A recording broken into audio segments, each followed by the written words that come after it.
Click করার জন্য আপনাদেরকে জানাই অসংখ্য অসংখ্য ধন্যবাদ। আপনারা দেখছেন আপনাদের প্রিয় ইউটিউব চ্যানেল ওয়াও007। তো ফ্রেন্ডস, ইতিমধ্যে বড় আপডেট রাজ্য সরকারি কর্মচারীদের ভোটে কিন্তু দেখে নেব ডিএ না মেলায় কিন্তু মমতা সরকারকে কিন্তু চরম হুঁশিয়ারি দিল সরকারি। চলুন বিস্তারিত জেনে নেওয়া যাক। হেডিংয়ে লেখাই আছে, দেখতে পাচ্ছেন, ভোটে দেখে নেব ডিএ না মেলায় কিন্তু মমতা সরকারকে চরম হুঁশিয়ারি দিল সরকারি কর্মচারীরা। কি বলা হয়েছে?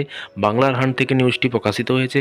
এখানে বলা হয়েছে, বিধানসভা নির্বাচনের আগে কিন্তু ভোট অন অ্যাকাউন্ট বাজেটে কিন্তু রাজ্যের সরকারি কর্মচারীদের জন্য কিন্তু 4% যে ডিএ ঘোষণা বা ডিএ বৃদ্ধির কথা ঘোষণা করেছিল মমতা সরকার, তবে সেই বঞ্চিত মহার্ঘ ভাতা কিন্তু এখন সেই হিসেব বুঝে নিতে কিন্তু নির্বাচনে দেখে নেওয়ার হুঁশিয়ারি কিন্তু শিক্ষকদের। ডিএ সহ একাধিক সুবিধা থেকে বঞ্চিত শিক্ষকেরা এবং একই বর্ধিত 4% যে ডিএ মেলেনি।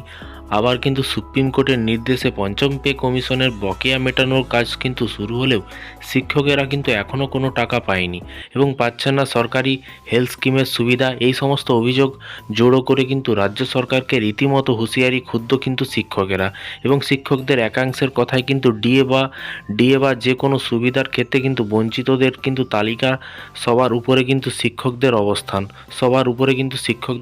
আছে। এর ফলস্বরূপ কিন্তু শিক্ষক সমাজের মধ্যে সকলের প্রতি যে বিরূপ প্রক্রিয়া তৈরি হয়েছে, সেটা তাদের কিন্তু পক্ষে ভালো নয় বলেই কিন্তু মত তাদের।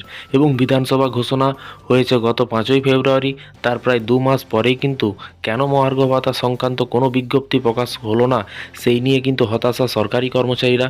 আনন্দবাজার প্রতিবেদনে কিন্তু অনুসারে বঙ্গীয় শিক্ষক ও সরকারি কর্মচারী সমিতির সাধারণ সম্পাদক স্বপন মণ্ডল এই বিষয়ে বলেন যে মুখ্যমন্ত্রী বাজেটের দিন কিন্তু 4% ডিএ বৃদ্ধির কথা ঘোষণা করে বলেছিলেন এপ্রিল থেকেই লাগু হবে, কিন্তু 1.5 মাস পেরিয়ে গেল কিন্তু পর্যন্ত বেরোয়নি। লক্ষ লক্ষ শিক্ষক কর্মচারী এবং সরকারের পদক্ষেপের দিকে কিন্তু তাকিয়ে আছেন। এই মাসের বেতন বিল সাবমিট করেনি কিন্তু এখনও। আজকালের মধ্যে কিন্তু অর্ডার বেরিয়ে যাবে বলে কিন্তু আশা করছে সরকারি কর্মচারীরা। এবং এর পাশাপাশি এরপরেই হুঁশিয়ারি সুরে কিন্তু স্বপনবাবু বলেন যে সরকারকে এটা মনে রাখতে হবে যে আর মাত্র 7 দিন পরে কিন্তু পোস্টাল বেল্টে ভোট আছে, মানে ফার্স্ট দফার কিন্তু ভোট আছে। এর প্রত্যক্ষ প্রভাব কিন্তু সেখানেও পড়তে পারে।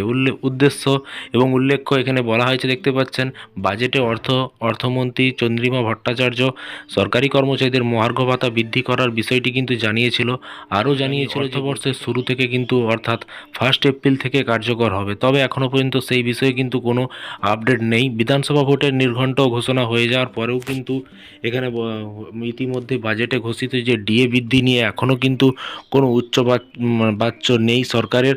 সব মিলিয়ে কিন্তু কর্মচারী মহলে কিন্তু বাড়ছে কিন্তু ক্ষোভ এবং তাদের রাগ। তো দেখা যাক কি হয়। মাননীয় মুখ্যমন্ত্রী এপ্রিল মাসে বিল সাবমিট করে কিনা বা বেরোয় কিনা, সমস্ত কিছু আপডেট এই চ্যানেল থেকে পাবেন। তাই চ্যানেলটিকে সাবস্ক্রাইব করে রাখুন পরবর্তী নতুন আপডেট পাওয়ার জন্য। ভালো থাকবেন, সুস্থ থাকবেন এবং নিজের খেয়াল রাখবেন। Thank you.